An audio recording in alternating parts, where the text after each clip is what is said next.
Di situ kalau teka-teki kan bentuknya nggak jelas gitu ya, sehingga kita nebak-nebak tanpa apa ya, tanpa petunjuk yang jelas sehingga kita nebaknya ngawur begitu ya. Nah, kalau inference itu kita menyelidiki yang dimaksud itu apa gitu ya. Kemudian mencari-cari satu cara untuk menebak itu atau menjawab tebakan tadi dengan melihat petunjuk-petunjuk yang diberikan. Nah, itu yang disebut sebagai inference. Itu dalam pengertian umum. Nah, di dunia statistika kata ini dipakai untuk untuk sesuatu kegiatan memperkirakan atau menebak dengan metode-metode yang jelas, ya, maka disebut sebagai inference. Ada dua cabang. Yang pertama pendugaan, ya, atau estimation, kemana? Kepada nilai parameter yang tidak diketahui. Tadi saya katakan bahwa kita sekarang bicara selalu menggunakan sampel, seakan-akan kita bekerja dengan sampel, ya. Nah, berapa nilai parameternya, populasinya, nggak tahu, ya. Kita sekedar ambil sampel aja, begitu. Nah, kita nggak tahu nilai parameternya. Nah, inilah yang kemudian disebut sebagai pendugaan menggunakan nilai dari cuplikannya atau sampelnya. Yang kita kenal juga sebagai statistik, ya. Perhatikan bedanya antara statistika dengan statistik. Yang kedua adalah pengujian hipotesis, ya, atau hypothesis testing. Ini dua cabang utama yang sangat banyak sekali dimanfaatkan atau dipergunakan dalam bidang pertanian. Nah, pengujian hipotesis itu kita sekarang menduga nilai parameternya berapa, memperkirakan dulu, ya. Sudah tahu nilai parameternya berapa, nah kemudian kita mengambil sampel atau cuplikan. Nah, cuplikan ini sekarang mendukung nggak nilai yang sudah kita tentukan tadi, yang disebut hipotesis itu tadi. Nah, itu yang disebut sebagai pengujian hipotesis. Jadi kalau pendugaan itu kita menggunakan nilai sampel untuk memperkirakan nilai parameternya berapa ya, rata populasinya berapa ya gitu. Tapi kalau pengujian hipotesis kita sudah menentukan katanya parameternya sekian nilainya. Coba sekarang kita ambil sampel. Nah, sampel ini kemudian menunjukkan nggak bahwa dia berasal dari populasi yang bernilai tadi gitu ya, punya nilai parameter tadi. Nah, jadi itu. Nah, pengujian hipotesis ini sangat sering dipakai dalam bidang pertanian ya, karena kita biasa sering kali punya hipotesis bahwa si itu sudah tanaman itu sudah matang atau buahnya sudah matang. Apa kriteria kalau matang? Kalau matang warnanya sudah merah. Nah, sekarang kita mengambil sampel, kita lihat, kita amati, dari situ kita mendasarkan bahwa memang benar dia merah atau belum kok, masih oranye gitu. Nah, seperti itu ya. Jadi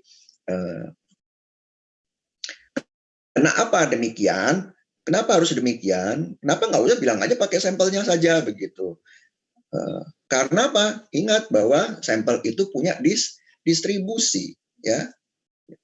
Pertemuan terakhir, sampel itu bisa bergeser-geser, nilainya tidak seperti persis yang kita pakai, yang kita amati.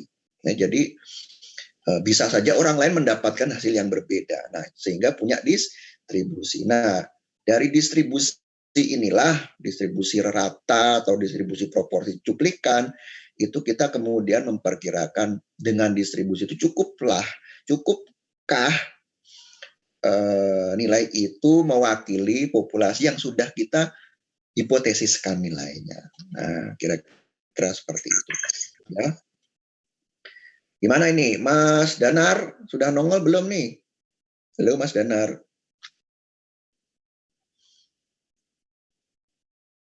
Belum ya. Ayo. Baik, kita lanjut.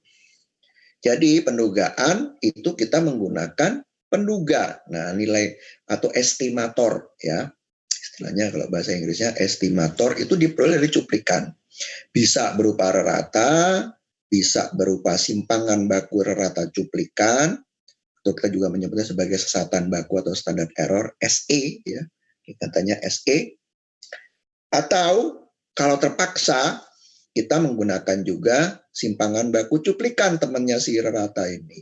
Ya, ingat bedanya antara ini, ya, antara simpangan baku cuplikan dengan simpangan baku rata cuplikan. Bedanya ya, apa bedanya? Kalau simpangan baku cuplikan itu diambil dari data cuplikannya atau sampelnya. Kalau simpangan baku rata cuplikan itu adalah simpangan baku populasi dibagi dengan akar kuadrat dari ukuran sampelnya. Nah, beda ya. Pertemuan terakhir sudah saya jelaskan. Kalau Anda masih bingung, coba lihat lagi materinya. Sudah saya taruh di Elok. Untuk menduga nilai parameternya, ya, mu atau sigma, ya, rata populasi atau simpangan baku populasinya. Nah, ini tadi sudah saya katakan. Nah, kalau pengujian hipotesis apa? Itu kita menggunakan penduga untuk melihat ketepatan nilai parameter yang dihipotesis. Jadi kita sudah membuat nilai dulu yang akan kita dukung atau tidak dengan sampel yang kita ambil dari populasi tadi. Nah, oke. Ya, jadi ada bedanya. Nah, pendugaan ini nanti diterapkan seringkali pada penyajian hasil penelitian. Cara menyajikan hasil penelitian itu ditentukan oleh teori pendugaan. Kalau misalnya Anda pernah, kalau pemilu ini paling sering ya, di pemilu itu kan suka ada quick count. Nah, quick count itu kemudian dianggap tidak mewakili hasil penghitungan dari KPU. Nah, misalnya. Kenapa? Karena diambil dari cuplikan. Quick count itu ya, dia mengambil cuplikan dari sejumlah TPS. KPU itu adalah parameter, yang keluar dari KPU itu adalah parameter. Dan kalau Anda perhatikan kemarin hasil pemilu terakhir, ya, pemilu nasional maksudnya, antara dua calon presiden itu ya, calon pasangan presiden Wapres, segera kelihatan kok ya, mana yang benar-benar dilakukan dengan benar dan mana yang ngawur ya. Karena apa? Yang ngawur ketika dicek, kalau misalnya ditanya beberapa indikator samplingnya atau pencuplikannya, maka dia nggak pas. Dan semua hasil yang dilakukan oleh lembaga survei yang kredibel itu memperoleh hasil bahwa memang nilai KPU berada pada kisaran dugaan yang mereka peroleh. Jadi ya udah, memang seharusnya udah ketahuan kok gitu ya dari awal. Kalau dari lembaga-lembaga yang kredibel ya. Jadi percuma kita berdebat di medsos tentang yang menang sih ini. Itu kalau kita lihat dari hasil apa namanya surveyornya itu udah kok, asal dia memberikan nilai ukuran sampelnya, kemudian selang kepercayaan nanti kita bicara mengenai itu. Jadi pendugaan ini menjadi dasar dari hal-hal semacam itu ya. Apalagi orang sosial ekonomi ini ya, ketika mereka melakukan sampel dan sebagainya, sebenarnya berurusan dengan teori yang didasarkan pada pendugaan ini. Oke. Kalau kita bekerja dengan eksperimen atau percobaan, maka kita akan lebih banyak berurusan dengan pengujian hipotesis. Ini baik. ya, jadi pendugaan itu didasarkan pada dua prinsip dasar yang dulu sudah disampaikan oleh Pak Habib ya. Yang pertama adalah tidak bias. Tidak bias itu artinya apa? Nilai harapan penduganya sama dengan parameter yang diduga, atau expected value dari suatu penduga estimator, di sini dilambangkan dengan huruf Yunani kecil V ya. Sama dengan huruf besarnya atau parameternya. Jadi misalnya kalau rata, nilai harapan rata itu harus sama dengan mu-nya, rata sampel, nilai harapannya harus sama dengan mu-nya. Kita sudah tunjukkan pada pertemuan lalu bahwa nilai harapan dari rata arithmetic mean ya itu selalu kembali ke rata populasinya ya. Sudah ditunjukkan. Lalu efisien ya, selain tidak bias, unbiased ya. Penting nih unbiased ya. Kemudian efisien. Nah, apa artinya efisien? Efisien itu artinya variansnya kecil atau kalau bisa nol ya. Yang boleh dibilang tidak mungkin sih gitu ya kalau di dalam dunia ilmu hayati atau manusia ya itu selalu ada variasi ya, masing-masing punya kekhasan sendiri-sendiri. Namun kekhasan itu seringkali bisa berkumpul menjadi sesuatu yang hampir mirip karena sesuatu hal. Sehingga itulah yang kemudian perilaku itu yang dimanfaatkan untuk pendugaan bahwa kalau suatu metode pendugaan yang baik itu variasinya kecil dan itu banyak sekali nanti metode-metode pencuplikan yang didasarkan pada hal ini ya. Nanti orang sosek itu mereka akan macam-macam metode pencuplikan, itu ada random, stratified, random, systematic, random dan sebagainya. Itu semua itu dibuat apa? Tujuannya untuk memperkecil varians ya. Nah, kalau variansnya kecil berarti simpangan bakunya juga kecil ya, karena simpangan baku adalah akar dari varians. Oke, tuh ya, jadi dua ini. Nah, dari nilai penduga itu misalnya rata, cuplikan ya, simpangan baku cuplikan dan seterusnya, akan muncul suatu nilai kalau kita sudah punya data yang disebut sebagai estimate atau nilai duga ya. Bentuknya seperti ini ya, nanti kita sudah tahu. Oke, baik. Nah, baik, sekarang kita masuk ke pendugaan. Kita tunda pembicaraan mengenai pengujian hipotesis sampai pertemuan ketiga ya, atau mungkin pertemuan berikut besok kalau cukup, kalau sempat. Nah, oke, baik. Yang pertama itu ada cara yang pertama adalah dengan menggunakan point estimation atau pendugaan titik ya. Nah, ini adalah sebetulnya tidak lain dan tidak bukan adalah kita menggunakan data cuplikan untuk mengatakan bahwa itulah data parameternya. Itu aja ya. Walaupun sepanjang ini ada 4 poin, sebenarnya sama saja semuanya, yaitu apa? Kita menggunakan nilai statistik, nilai yang peroleh dari cuplikan sebagai nilai parameternya ya. Nah, tentu saja, loh Pak kan punya distribusi, iya. Tapi kadang-kadang kita terpaksa melakukan itu ya. Misalnya apa?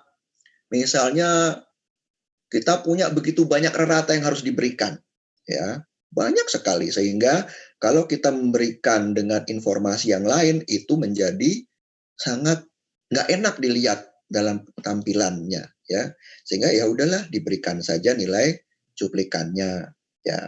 Tapi biasanya di bawah tabelnya itu ada tulisan misalnya simpangan bakunya sekitar sekian gitu ya, ada pernyataan demikian, atau diambil dari data sebanyak sekian gitu, dari n berukuran sekian dan seterusnya ya. Jadi itu aja, dan ini bisa dibenarkan karena apa? Ini tidak bias ya. Selama metodenya bisa menjamin bahwa pengambilan cuplikan itu tidak bias, maka penyajian nilai statistik sebagai nilai parameter itu diterima ya gitu. Cuma, nah kalau Anda menulis di publikasi ilmiah, berarti kan publikasi ilmiah loh ya, cara ini tidak diterima ya. Nanti Anda akan dikembalikan misalnya naskahnya, lalu suruh mana standar errornya kok nggak ada begitu. kecuali untuk kepentingan informasi publik. Jadi misalnya Anda nulis di koran, ya,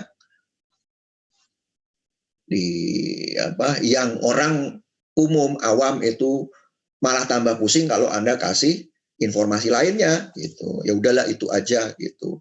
Jadi kalau dia merasa nggak cukup, silakan tanya ke saya, nah, gitu. Nah ini tadi alasannya karena tidak mempertimbangkan distribusi penduga cuplikan tadi. Sebetulnya itu dasar alasan statistiknya, ya. Tapi sebenarnya ada alasan praktis, banyak alasan praktis lain yang memaksa kita melakukan pendugaan titik. Ya, jadi kenapa ini tidak diterima tapi tetap disampaikan, karena kadang-kadang kita masih berhadapan dengan yang seperti ini, ya. Jadi Anda tahu lah nanti ketika orang menyajikan suatu nilai berdasarkan cuplikan tanpa ada informasi apapun mengenai banyaknya cuplikan ataupun simpangan bakunya, Anda sudah tahu bahwa ini masih titik dengan, jadi tidak begitu jangan diterima itu gitu, sebagai harus diberikan sedikit bumbu, ya, with a bit of salt atau pepper gitu kalau orang pakai ungkapan bahasa Inggrisnya, bahwa nggak harus persis seperti itu. Oke, gitu. Nah, yang berikutnya ini adalah pendugaan selang. Nah, ini yang akan kita bicarakan panjang lebar, ya, pendugaan selang, karena ini yang diterima dalam masyarakat ilmiah, ya. Nah, bagaimana pendugaan selang itu? Jadi kita menggunakan nilai statistiknya tadi seperti ini, ya, pendugaan titik plus batas yang ditentukan oleh simpangan bakunya. Simpangan baku nilai statistiknya, ya, tadi. Jadi misalnya rata populasi diduga dengan penduganya ditambah dengan suatu batas, jadi pakai plus minus. Jadi rata plus minus suatu nilai yang disebut sebagai batas sesatan atau galat. Jadi misalnya begini, nah, rata cuplikan plus minus standar error-nya, ya, atau sesatan bakunya, sesatan baku yang dihitung untuk si rata atau simpangan baku rata cuplikan. Ya sama saja, jadi simpangan baku rata cuplikan sama yang namanya simpangan sesatan baku atau standar error itu sama. Atau juga kita menyajikan proporsi plus minus dengan standar error-nya. Atau juga dalam bentuk interval seperti ini, ya. Ini umum sekali yang dua ini, ya. Umum sekali kita jumpai kalau kita buat tabel-tabel gitu, ya.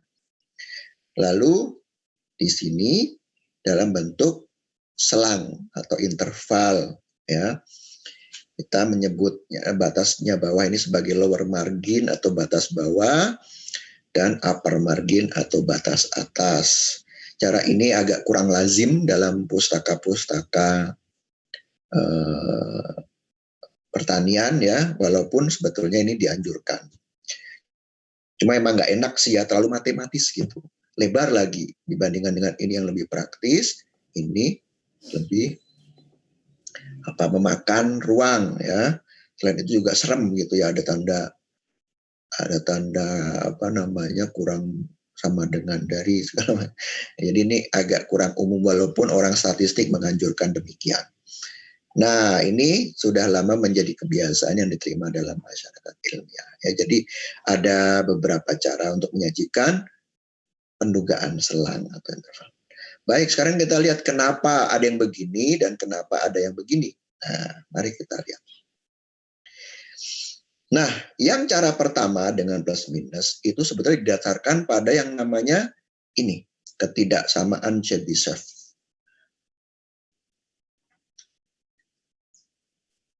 Chebyshev inequality, ya, ketidaksamaan Chebyshev, orang Rusia yang memperkenalkan ini, ya. Nah, penyajiannya seperti yang tadi saya tunjukkan, suatu penduga plus minus standar error penduga tadi, ya, simpangan baku rata cuplikannya. Nah, kalau ada penyajian seperti ini, jangan Anda tafsirkan bahwa batasnya adalah paling kecil ini kurang ini, dan paling tinggi ini plus ini. Bukan demikian, ya. Nah, Chebyshev menunjukkan bahwa kita harusnya mengatakannya seperti ini, bahwa parameternya yang diduga oleh si estimate ini, si nilai duga ini, itu terletak di antara minus kurang 2 standar error 2 kali, maksudnya 2 kalinya ini, dan penduga plus 2 kali standar error ini dengan peluang terkecil 0,75. Kalau Anda kalikan dengan 3, maka peluang terkecilnya 0,88. Ya. Apapun distribusinya. Jadi mau Anda pakai distribusi binom, hipergeometrik, normal, Poisson, dan sebagainya, Chebyshev mendapatkan bahwa kalau kita mengalihkan 2 dengan nilai SE-nya, maka parameter itu akan terletak dengan peluang 0,75 di antara 2 batas tadi. Ya. Terkecil. Artinya kalau Anda pakai distribusi lain yang sudah jelas, bisa lebih peluangnya. Ya. Jadi maksudnya begini, kalau saya misalnya boleh gambarkan ya sebentar. Ini share. Tadi saya nggak sempat soalnya bikin grafiknya. Nah, jadi saya punya distribusi normal, Anda kata distribusi normal begitu ya. Nah, misalnya gini. Kita tahu bahwa di sini ya, bahwa sini ini adalah rata populasinya. Gitu. Nah, berarti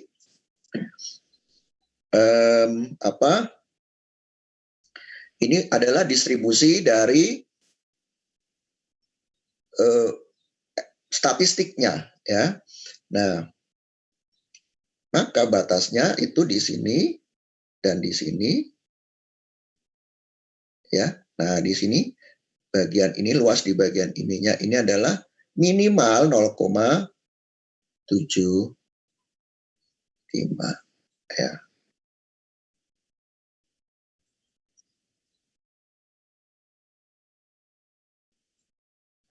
Apa ini? Ini adalah minus 2 kali standar error ya, SE dari rata cuplikannya ya.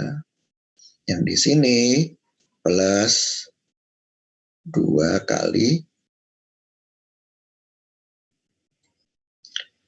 SE-nya.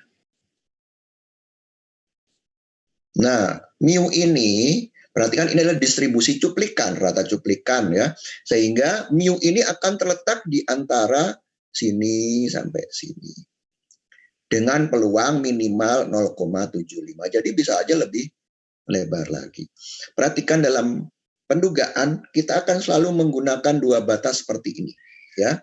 Yang satu di kiri, yang satu di kanan. Ini batas bawah dan ini batas atas ya. Sehingga apa?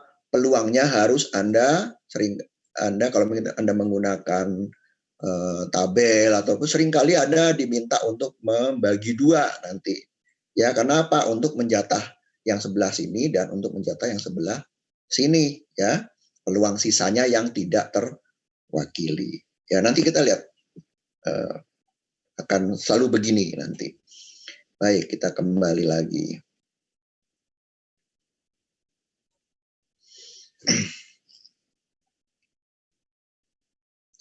Ya, jadi kalau tadi Anda 3, 0,88. Kalau 1 berapa? Nah, nggak dibicarakan oleh Chebyshev ya. Jadi kita selalu melihat dikali 2 sama dikali 3. Nanti Anda lihat kalau kita pakai distribusi normal dan sebagainya, maka peluangnya akan lebih besar ya. Peluang lebih besar itu artinya apa tadi? Peluang lebih besar berarti luas wilayah yang diarsir tadi ya, yang tadi saya gambarkan tadi, Nih bagian yang di aris ini akan lebih besar. Ya, artinya apa? Batasnya ini akan menggeser ke kiri dan ini akan bergeser ke kanan. Gitu.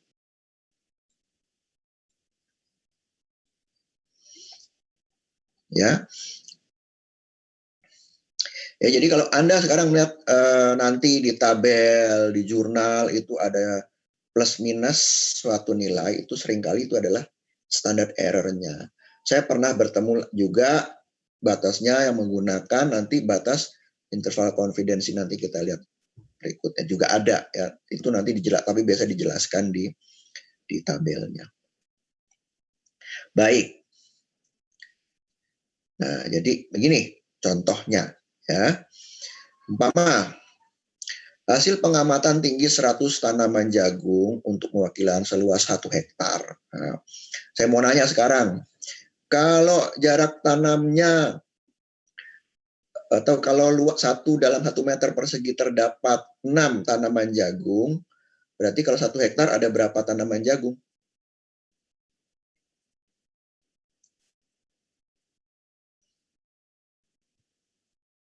Coba, yang bisa jawab?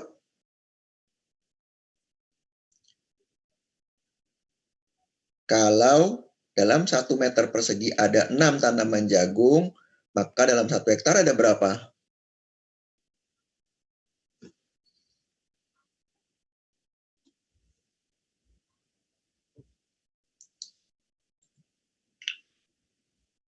Saya nggak bisa lihat cat, nggak nongol catnya. 60.000 bukan Pak, bukan apa? Ya.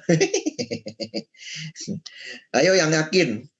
1 hektar berapa meter persegi? 60.000 ya. Jadi benar 60.000 ya. 1 hektar itu 10.000 meter persegi atau 100 are ya kan? 100 are ini 1 hektare itu adalah 10.000. Maka ada 60.000 tanaman. Nah, dari 60.000 ini kemudian saya ambil 100 tanaman secara acak ya. Jadi secara random. Nah, random ini nanti bisa stratified, kalau orang sosek nanti bisa apa itu istilahnya sistematik ya dan sebagainya. Ada cara-caranya sendiri, itu mereka punya cara menghitung sendiri. Nah, sama juga sebelah di bidang yang lain juga ada seperti itu. Cuman pada umumnya kita menggunakan yang simple random saja. Nah, jadi kita ambil 100 secara acak, dapat 185 plus minus 20 cm. Jadi ini dari 100 tanamannya ya, bukan dari 60.000 tanamannya. Kalau dari 60.000 tanamannya itu kita mendapatkan rata populasi. Kalau kita mengukur dari 100 tanaman itu, kita mendapatkan ini ya, estimate-nya, nilai duganya yaitu 185 plus minus standar error-nya ya. Nah, jadi artinya apa kalau ada penyajian seperti ini? Kita ingin menduga sebetulnya rata populasi si 60.000 itu berapa gitu, ada di mana kalau memang sekian. Nah, kita mengatakan berdasarkan ketidaksamaan Chebyshev itu ada peluang minimum 75%, minimum 75%, jadi bisa lebih besar ya. Bahwa tinggi tanaman sebenarnya terletak di antara 145 dan 225. Dari mana? Karena kalau 75% itu 2 kali standar error-nya ya. Jadi 185 kurang 2 kali 20 dan 185 plus 2 kali 20 cm ini ya. Jadi dia akan terletak di antara 145 dan 225. Jadi kalau ada penyajian seperti ini, tafsirnya itu seperti ini ya. Peluangnya minim 75%. Nah, artinya apa? Kalau Anda butuh peluang yang besar 95% umpamanya, ya jangan kalikan dengan 2, kalikanlah dengan 3. Kalau 3 itu minimal 88%. Sehingga kalikanlah dengan 3, berapa supaya dapat 95%. Ya, jadi gitu. Kalau Anda misalnya diminta untuk menafsirkan ini, ya. Jadi batasnya itu bukan 165 plus minus 205 gitu, bukan ya. Itu baru 1 kali SE-nya. Peluangnya belum tidak diketahui. Tapi kalau Anda kalikan dengan 2, ya maka peluangnya diketahui 75%. Oke, gitu. Ya, perhatikan bahwa nilai 20 cm ini, ya ini sekedar mengingatkan Anda, itu diperoleh dari simpangan baku populasi dibagi akar 100 ini. Ya. Simpangan populasi dibagi. Nah, nilai ini pada umumnya tidak langsung tersedia, kita nggak tahu. Ya. Karena apa? Kita bekerja sejak awal dengan sampel, tidak dengan populasinya. Ya. Sehingga biasanya peneliti mengganti simpangan baku populasi dengan simpangan baku cuplikan. Nah, ini nanti ada konsekuensinya. Ya. Jadi kalau Anda mengganti, kalau nggak salah Pak Wib sudah cerita deh pada pertemuan dengan beliau terakhir itu apa simpangan baku cuplikan akan mengganti dengan simpangan baku cuplikan, itu akan mengubah distribusinya dari normal menjadi distribusi T. Ya, sudah disampaikan. Ya, nanti kita kembali ke sana lagi.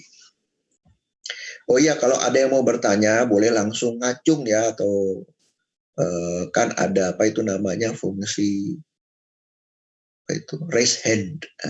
Anda bisa raise hand. Oke, ya, jadi sampai sini jelas ya harusnya bahwa menafsirkannya demikian. Jangan salah lagi ya, karena saya seringkali mendapati juga masih gitu ada yang menafsirkan bahwa ini adalah batasnya ya 165 dan 205. Bukan demikian ya. Tidak harus demikian. Nah, berikutnya kita menggunakan yang namanya selang kepercayaan. Ya, penyajian menggunakan selang. Ya, nah ini yang akan kita bahas. Sebetulnya penyajian dengan selang ini sekarang juga sudah mulai dinyajikan dengan seperti ini ya. Nanti kita bisa menyatakan juga seperti ini. Cuma harus diberi keterangan karena belum terbiasa bahwa yang plus minusnya ini adalah marginnya, bukan standar errornya. Oke, baik. Jadi selang kepercayaan itu adalah bentuk menggunakan tanda kurang atau sama dengan dari pada suatu nilai. Nah, jadi cara menyatakan pendugaan dalam bentuk pertidaksamaan yang dibatasi oleh batas bawah, di sini kita pakai CB ya, atau lower margin, dan batas atas atau upper margin, atau sini saya lambangkan dengan JA. Ini cuma sekedar memudahkan, nggak harus demikian ya, Anda bisa menggunakan simbol lain, boleh saja. Tapi sini kita bisa lihat bahwa nilai penduganya, nilai duganya dikurangi dengan batas bawah atau margin bawah, dan nilai penduganya ditambah dengan margin atas ya. Dan peluang bahwa ini berlaku itu sebesar 1 minus alfa ya. 1 minus alfa itu disebut sebagai confidence level atau taraf kepercayaan ya. Atau level of confidence ya, taraf kepercayaan. Nah, sudah terbiasa dalam dunia teknik, ilmu hayati itu kita menggunakan 95% atau 99%. Itu biasa, kebiasaan. Kalau Anda ditanya, kenapa harus 95%? Nggak ada yang bisa jawab ya. Cuman 95% ini cukup diterima karena apa? 1 dari 20 atau 5 dari 100. Berarti kan, 95 dari 100 atau 4,5 dari 20 ya. Apa? Untuk bisa ditoleransi penyimpangannya atau kesalahannya. Maka kita menyebut sebagai taraf kepercayaan. Ya, kalau 95% ini sangat dipercaya. Ya, 90% dipercaya begitu. Nah, nilai CB dan CA atau margin of error ditentukan oleh satu distribusi teoretis penduga. Sebetulnya ini nanti bisa kita lihat di setelah ini. Kesatuan baku penduga. Nah, kesatuan baku ini juga ada tadi ya saya sampaikan ada ini ukuran cuplikan sehingga juga merupakan ditentukan oleh ukuran cuplikannya. Dan 3, tingkat kepercayaan, yaitu 1 minus alfa. Nah, jadi kalau menyajikan dalam bentuk selang kepercayaan, informasi-informasi ini harus disampaikan sebetulnya. Ya, yang pertama ini seringkali tidak dipakai, tidak disebutkan karena apa? Karena biasanya kita menerima distribusi yang dipakai adalah distribusi normal, ya. Sehingga kalau tidak dikatakan itu berarti distribusinya distribusi normal. Nah, pernyataan yang ingin disampaikan dalam penggunaan selang kepercayaan itu adalah seperti ini. Pada tingkat kepercayaan 1 minus alfa, parameter V besar terletak di antara V kurang batas bawah dan V plus batas atas. Jadi apa? Sama seperti Chebyshev tadi, ya. Cuma kalau Chebyshev kita tidak diberi informasi mengenai peluangnya, maaf distribusinya. Sementara kalau di sini kita sudah menerapkan distribusinya, ya, sehingga kita mendapatkan selang kepercayaan yang lebih sound, lebih kuat basisnya. Ya, jadi sama saja dengan Chebyshev sebetulnya, cuma kalau Chebyshev itu kita menafsirkan berbasis bebas distribusi, kalau di sini kita sudah menentukan distribusinya. Ya, baik. Nah, ini bentuk formalnya ya, bentuk formal dari ini sebetulnya. Ya, kalau misalnya kita menggunakan peubah acak berdistribusi normal, ya, kita menganggap distribusi. Tadi kita mengganti V-nya, V kecil dan V besar dengan distribusi normal, ya. Kalau distribusi normal, maka dari suatu populasi peubah acak yang berdistribusi normal dengan rata mu dan simpangan baku sigma, kita mengambil cuplikan acak berukuran n, ya, n kecil. Sehingga dari sini kita akan memperoleh statistik Y bar, ya, rata cuplikan yang juga berdistribusi normal dengan rata nilai harapan mu. Ingat, teori ini sudah kita bahas di pertemuan terakhir, ya. Tapi simpangan bakunya lain. Nah, simpangan bakunya sekarang, simpangan baku populasi dibagi dengan akar ukuran cuplikannya. Beda, ya. Distribusi dari data populasi dengan populasi rata cuplikan. Nah, taraf kepercayaannya itu dinyatakan seperti ini. Perhatikan ini sudah saya beri kurung siku. Ini adalah CB dan ini CA. Ya. Perhatikan nilainya sama, ya. Sama saja, hanya yang membedakan adalah tanda. Jadi sebenarnya CB dan CA ini sama saja, ya, tidak ada bedanya. Perhatikan, ya. Dan kalau dia berdistribusi normal, maka kita akan menggunakan nilai Z, ya, distribusi normal baku yang akan kita gunakan untuk membantu kita mendapatkan batas bawah dan batas atasnya. Ya.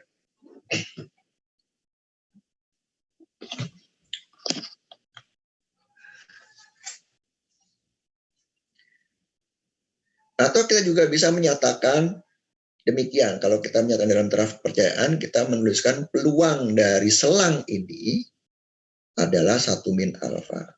Kita juga bisa menyatakan bahwa selang kepercayaan pada taraf kepercayaan 1 min alfa itu adalah seperti ini. Kita keluarkan ini menjadi seperti ini. Ya. Nah, jadi ini ada satu nilai dan ini juga ada satu nilai.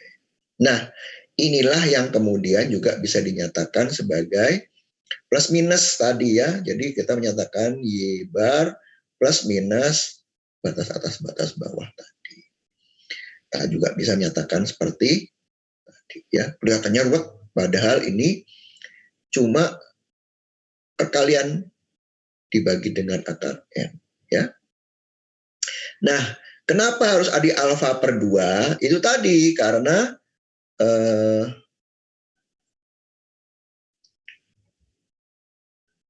selang itu wujudnya seperti ini betulnya. Nah, ini distribusi peluangnya ya.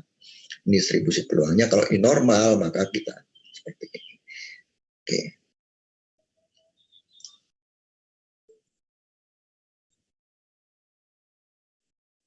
Ada pertanyaan sampai sini?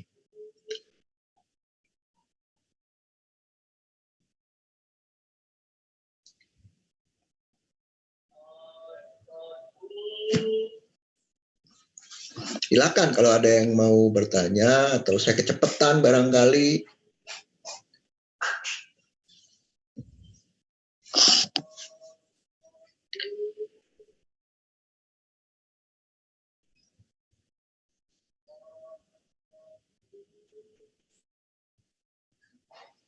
Ya, nggak ada.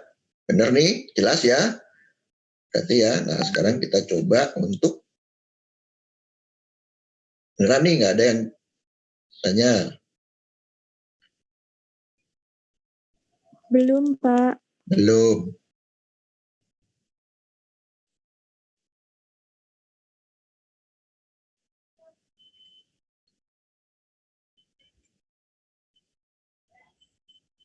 Ada ya, oke. Kalau nggak ada, kita berlatih.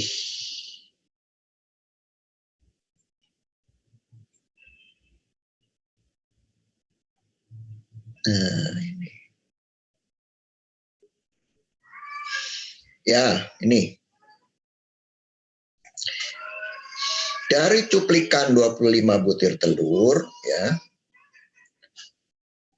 berapa populasinya kita nggak tahu, ya. Itu cuma mengambil sampel 25 butir. Misalnya kita pergi kemana, ke apa itu namanya supermarket gitu ya, yang jual telur curah gitu. Nah, terus kita ambil 25 butir telur lalu kita timbang. Nah, ratanya adalah 62 gram, ya.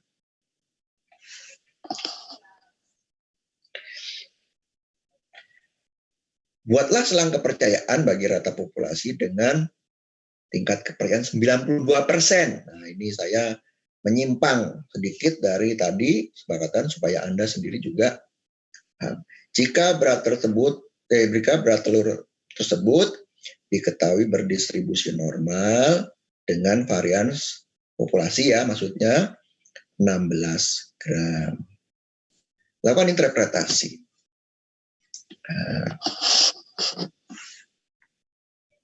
Nah, jadi sekarang kita lihat ada cuplikan dengan ukuran 25, N-nya 25.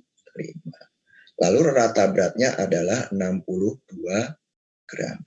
Ini ya. Lalu diketahui juga tingkat kepercayaan yang ingin dipakai itu adalah 92%. Lalu varians dari populasi tersebut itu adalah 16 gram. Sehingga simpangan bakunya adalah akar kuadrat dari 16 yaitu 4. Ya. Sekarang 16 di akar kuadratkan jadi 4. Lalu tingkat kepercayaan 1 minus alfanya adalah 0,92. Ya kan? Berarti alfanya kan 0,08. Betul? Nah, berarti kan bahwa selang kepercayaan haruslah punya sisi kiri dan sisi kanan, sehingga kita harus membagi dua bagian yang bukan selang kepercayaannya. Yang 0,08 kita bagi dua menjadi 0,04. Oke? Jangan bingung ya. Paham ya? Berarti kan ini nanti soal bisa saya variasikan. Misalnya yang saya berikan adalah total beratnya, tingkat kepercayaan saya rubah, kemudian yang saya sampaikan bukan varian tapi simpangan bakunya dan sebagainya. Ya, jadi masih bisa ini soal di varian. Anda harus teliti sekali membaca soalnya ya untuk memperoleh apa? Memperoleh bahan dasar dari penghitungan ini, selang ini ya. Anda harus memperoleh nilai ini, dan ini untuk mendapatkan nilai-nilai yang akan kita tunjukkan atau kita sampaikan. Nah, jadi pertama kita menghitung Z alfa per 2. Bisa dengan tabel, bisa dengan fungsi MS Excel ya. Kalau kita pakai Excel, kita menggunakan fungsi normsinf ya, atau norm.s.inf kalau yang pakai Office yang terbaru ya, yang motif baru. Nah, di sini kita akan menghitung normsinf 1 min alfa per 2, yaitu normsinf 0,96. Kenapa? Ya, nah, mari kita lihat. Excelnya mana?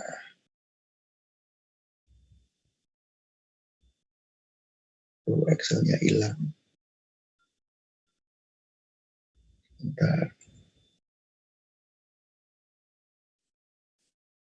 Tadi ada.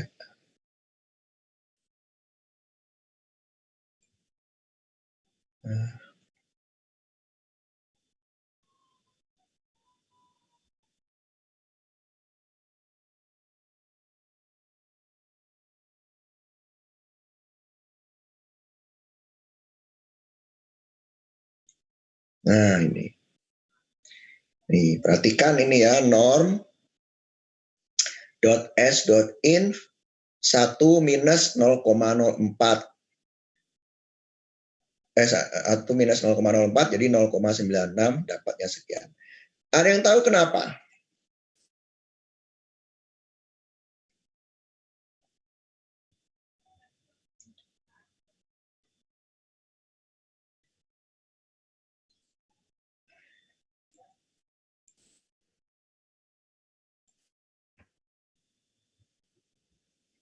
Nah, ini kalau kita lihat help-nya ya.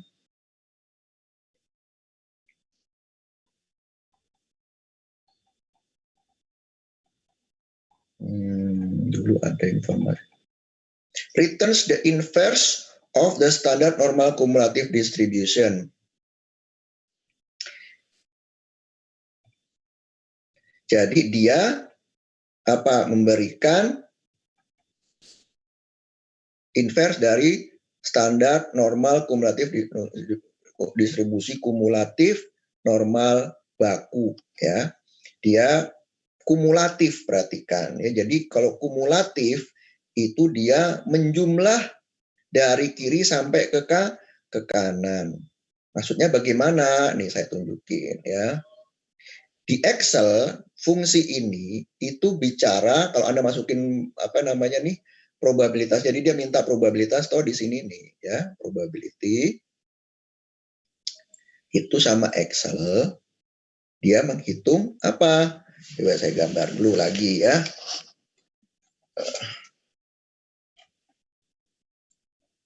Alah.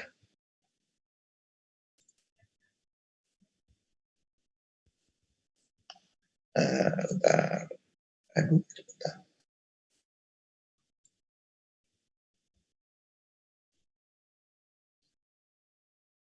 Nah, ini misalnya distribusi normalnya ya.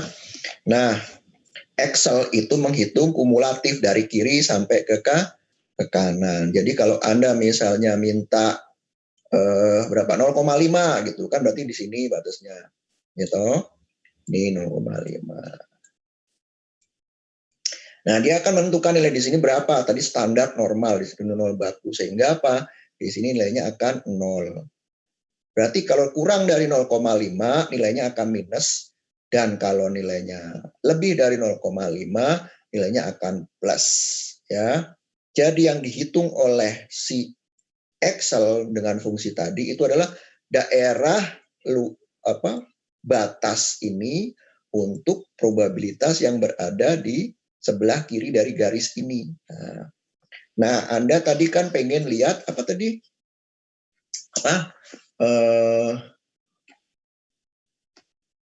Luas wilayah yang ada di sebelah kiri kalau misalnya dia probabilitasnya 0,96 yang kita masukkan tadi di sini. Berarti kan 0,9 itu udah hampir 1 kan ya, berarti kan ada di sebelah sini. Nah, berarti luas di sini itu adalah 0,9.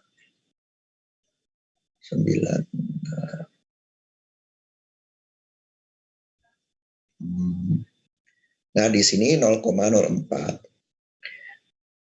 0,04 yang ini, ya kan, sisanya. Karena luas daerah itu adalah 1,04.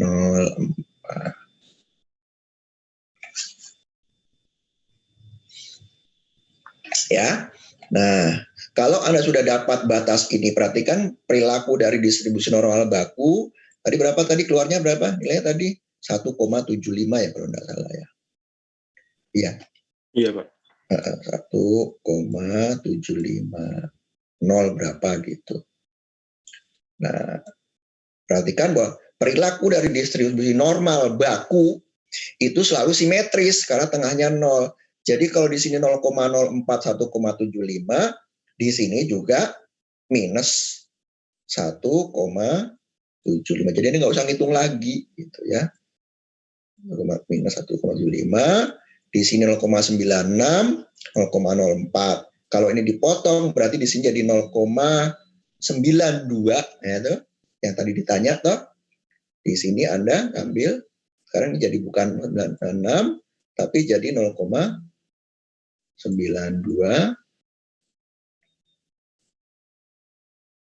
Di sini 0,9 0,4.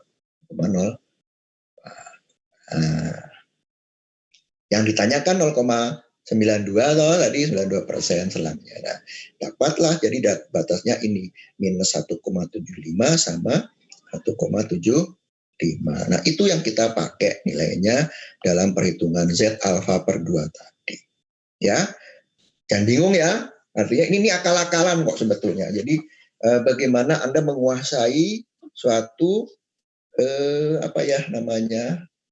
clue gitu ya. Makanya disebut inference tadi ya. Anda harus cerdik-cerdik, jangan sekedar rumusnya begini gitu. Enggak seperti itu yang diminta dalam inference ya. Yang diminta adalah bagaimana Anda cerdik mengolah informasi yang diberikan gitu. Rumus hanya sekedar rumus gitu, tapi Anda harus pintar mengakali rumus ya. Karena Anda dibekali sesuatu yang beda-beda gitu ya. Bekalnya itu nggak sama. Nah, itu makanya soalnya yang seringkali membuat orang bingung sama statistik. Saya dulu waktu masih mahasiswa seperti Anda juga, teman saya kebanyakan bilang statistiknya susah banget sih gitu ya.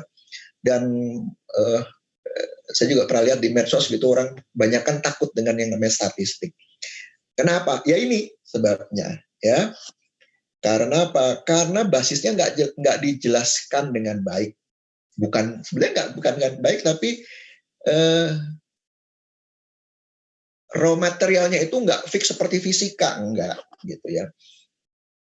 Ya, Anda diberikan sesuatu yang realistis. Realita itu kayak begini gitu ya.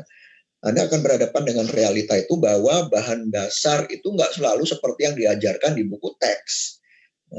Ini buku teks sebetulnya, tapi mulai mendekatkan kita pada realita, ya, situasi yang sebenarnya sebetulnya. Statistik itu bagusnya adalah dia sebetulnya bicara mengenai sesuatu yang dekat dengan kehidupan sehari-hari. Masalahnya adalah waktunya nggak cukup untuk menjelaskan itu, ya, dalam kuliah yang cuma 2 SKS. Jadi Anda memang harus banyak berlatih pertama itu, kemudian melihat fenomena di alam.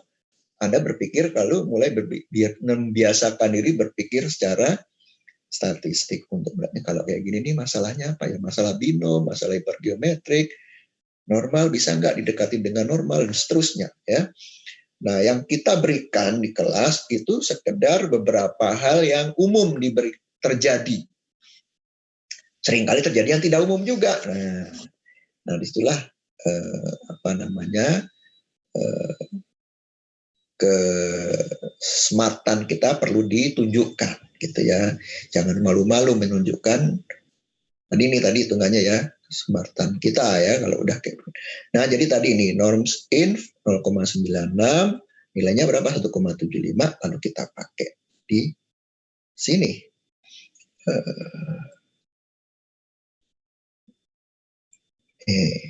Ya. Ya, jadi mengapa sudah terjawab ya, kalau misalnya. Kalau masih belum jelas silakan tanya lagi. Jadi kita punya ini batas bawahnya sekian ya. Jadi rata dikurangi 1,75 kali 4 per akar 25. Ya, jadi 1,75 kali 4 per 5. 4 per 5 dari 1,75 itu dikurangkan kepada Y bar ini. Ya, dapatnya 62, tadi ya barnya 62 dikurangi 1,75 kali 4 per 5 sama dengan 60,6. Terus ini 1,75 berapa? 62 ditambah 1,75 kali 4 per 5. Dapatnya ini 63,4. Nah, sehingga selang kepercayaan untuk tingkat kepercayaan 92% itu adalah mu-nya ini, si rata rata telur ini, keseluruhannya yang kita nggak tahu berapa, itu berada di antara 60,6 gram dan 63,4 gram. Ini kepercayaan 92,5. Coba sekarang saya mau nanya ke Anda. Kalau saya mau pakai selang kepercayaannya 90, nggak salah, 85 deh. Atau yang enak, 86. Nah, dengan tingkat kepercayaan 86%, perhatikan semakin rendah tingkat kepercayaannya. Ya. Dengan tingkat kepercayaan 86% sekarang. Nah, berarti alfa per 2-nya berapa?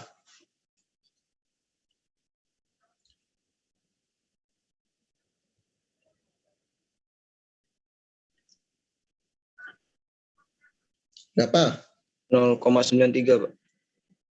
Alfa per 2-nya. Sebentar, tingkat kepercayaannya adalah 86%. Nah, alfa per 2-nya berapa? 0,07, Pak. Nah, 0,07 ya. Kenapa? Masih ada yang bingung nih pasti. Dari mana tuh gitu ya? Coba dari mana, Mas?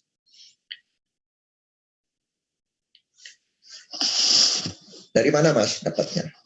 0,07 tadi. Jadi kan tadi tingkat kepercayaannya 86. Untuk menuju 100 itu kan ditambah dengan 14% seperti itu. 14, betul. Terus? 14 itu dibagi 2 sehingga jadi 7 sama 7 ya, betul gitu. Memang gitu ya. Nggak usah pakai rumus kan ya. Udah langsung Anda mikir sendiri bisa gitu ya. Makanya saya juga malas menunjukkan dengan rumusnya gitu ya. Kenapa kayak gitu harus tunjukkan gitu ya kan? Anda udah bisa sendiri. Oke. Jadi kalau oke, sekarang berapa tadi dapatnya? 0,07 ya. Iya. Kalau gitu sekarang Z alfanya berapa?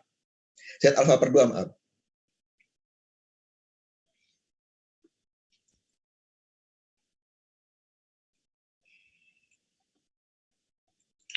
Nah, ini. Ya. Di sini harus saya kasih berapa? 0,93, Pak. 0,93. Benar. Ya. Jadi di sini 0,93. Kenapa? Karena 0,07, ya kan, Mas ya? Oke, jadi di sini atau saya ulang deh. Saya copy aja. Biar nggak bingung nanti hilang. Ya, jadi jangan bingung ya. Karena kalau yang lain Masnya udah ngerti nih. Jadi 0,93. Cret. Nah, 1,46 ya. Ambillah 1,46 gampangnya begitu. Nah, sekarang kita ganti di sini 1,46. 1,46 sama 1,75 besar mana? Besar 1,75 kan? 1,46 lebih kecil. Sehingga mestinya nilai ini akan lebih kecil dari 60,6 atau lebih besar dari 60,6. Batas bawahnya. Pengurangnya lebih kecil. Nah.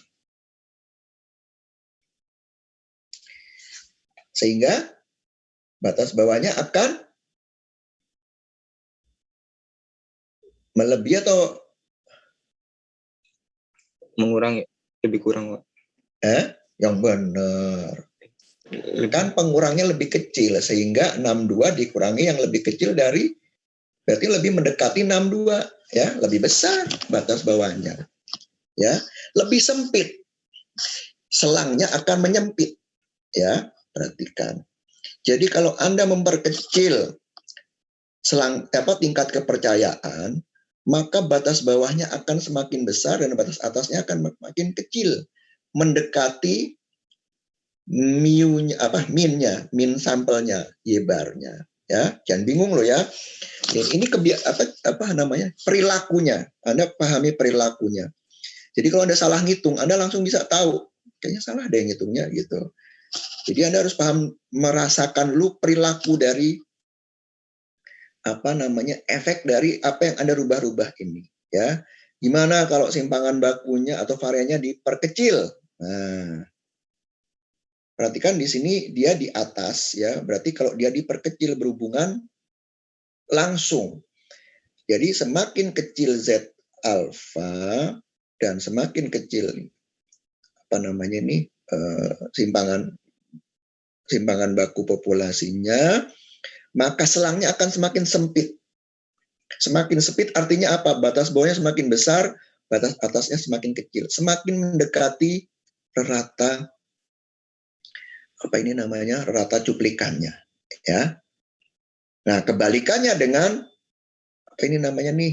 ukuran sampel. Nah, semakin besar ukuran sampel, ya kan? Akan semakin sempit sekarang selangnya, makin kecil nilainya, juga akan semakin sempit. Jadi apa? Makin banyak ulangan yang diambil atau ukuran cuplikannya makin besar, selangnya akan semakin kecil, ya. Makin bagus, ya. Selang yang semakin sempit itu semakin bagus sebetulnya, karena semakin meyakinkan kita. Ya. Perhatikan tadi tingkat kepercayaannya berkurang, kita turunkan, ya. Kenapa demikian? Karena kita semakin tidak yakin bahwa dia berada di sana. Itu kalau yang lainnya tetap. Kalau selang kepercayaan dikurangi, maka itu akan menyempit. Berarti apa? Akan semakin tidak pasti bahwa mu-nya ada di sana. Gitu. Nah, berbeda tafsirnya dengan kalau kita memperbesar ukuran cuplikan. Semakin besar ukuran cuplikan, untuk yang lain tetap ya, yang lainnya tetap ini selain N-nya, selangnya akan semakin sempit, tapi itu bukan berarti jelek. Itu akan semakin meyakinkan kita ya. Karena apa? Yang lainnya tetap meyakinkan kita bahwa emang ada di sana gitu ya. Semakin yakin kita bahwa dia ada di antara batas bawah dan batas atasnya. Ya, jadi besarnya cuplikan, kemudian informasi mengenai simpangan baku, ya, dan selang kepercayaan yang kita ambil, nah, itu berpengaruh pada tafsir dari selang kepercayaan kita, ya. Ya, itu yang harus di dirasakan begitu kalau kita melakukan pendugaan selang, ya. Tingkat kepercayaan kalau dari surveyor itu sangat berkait dengan apa itu namanya, fee, duit. Kenapa? Karena kemudian dia akan bisa bermain dengan ukuran sampel, ya. Jika makin banyak sampel, semakin banyak data yang harus dikumpulkan, butuh uang, ya. Artinya apa? Sampel itu semakin besar semakin bagus, tapi juga semakin mahal, ya. Ukuran sampel semakin besar makin bagus, tapi juga semakin butuh biaya. Oleh karena itu, ukuran sampel seringkali menjadi alat tarik menarik ya bagi seorang surveyor untuk apa? Untuk bisa menentukan sampel harus sekecil mungkin, tapi tingkat kepercayaan tetap kita pertahankan setinggi mungkin. Nah, ya, jadi disitulah kemudian ada apa namanya?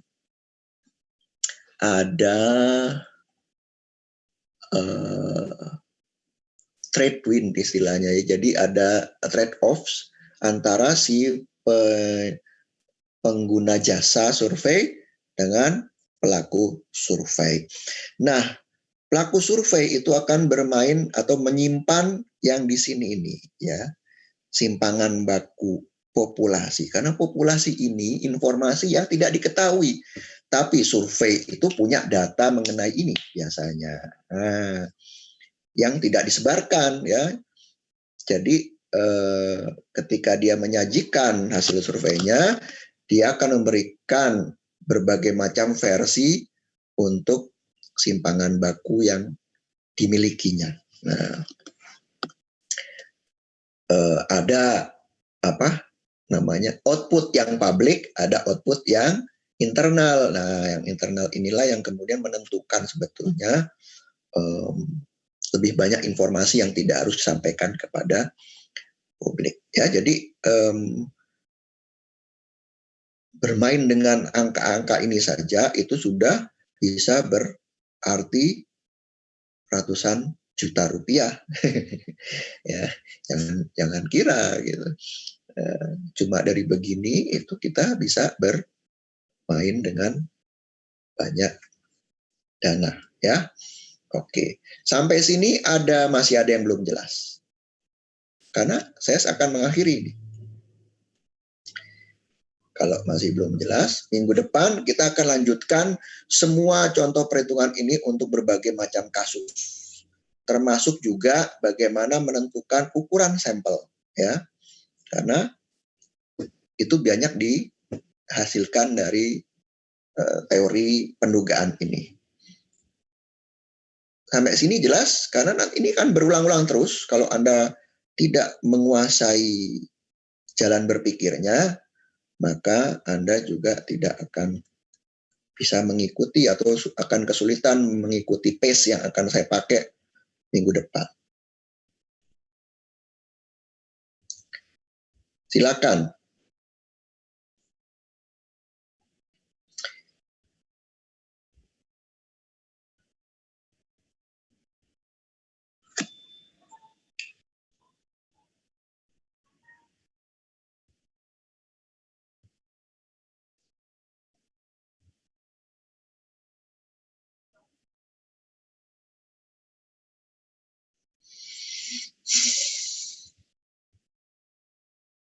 Oke, baik. Kalau tidak ada, maka kita akan mengakhiri pertemuan ini ya.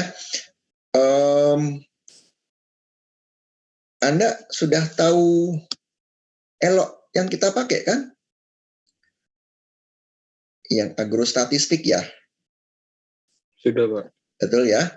Nah, nanti saya akan menaruh materi ini di sana ya. Untuk belajar juga nanti atau minggu depan barangkali itu juga akan ada beberapa latihan. Saya juga akan naruh beberapa latihan di sana untuk Anda belajar mandiri ya. Silakan nanti diutak-atik gitu ya. Bentuknya tertulis, silakan juga dibuat. Itu tidak untuk dinilai ya, untuk Anda. Jadi ada jawabannya gitu, tapi jawabannya cuma jawaban begitu aja, tidak ada jalannya. Nah, bagaimana jalannya Anda bisa melakukan sendiri. Jawaban jalan itu akan diberikan nanti beberapa waktu kemudian. Oke, gitu. Baik, terima kasih atas perhatiannya. Insya Allah kita bertemu lagi minggu depan. Wassalamualaikum warahmatullahi wabarakatuh. Selamat pagi, selamat melanjutkan. Terima kasih, Pak. Kita, wassalamualaikum. Terima kasih, Pak.